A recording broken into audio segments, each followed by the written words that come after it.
UCA News Center, ito ang K-Day Patrol kasama si Kyra Oriel. Magandang araw Pilipinas! Ako po si Kyra Oriel Pakinggan Almero na maghahatid ng nagbabagang balita ngayong araw.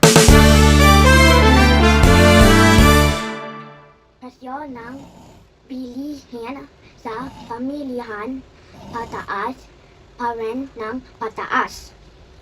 Ayon sa tala ng Department of Agriculture, ang presyo ng gulay sa pamilihan ay patuloy ang pagtaas.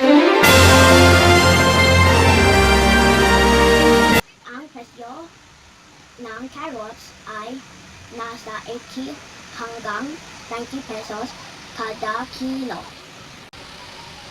Ang presyo naman ng patatas ay nasa 70 hanggang 85 pesos kada kilo.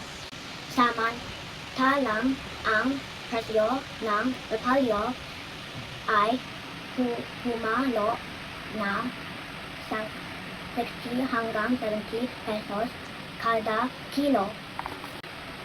Habang ang kamatis ay nasa 40 hanggang 50 pesos na ang kilo. Ang sibuyas ay umabot nasa 100 hanggang 120 pesos ang kilo.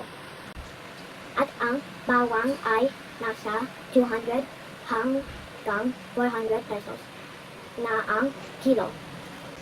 Ang pagtaas ng mga bilihin ay nadulot pa rin ng mataas na inflation rate sa bansa at mababang supply ng mga pangunahing produkto.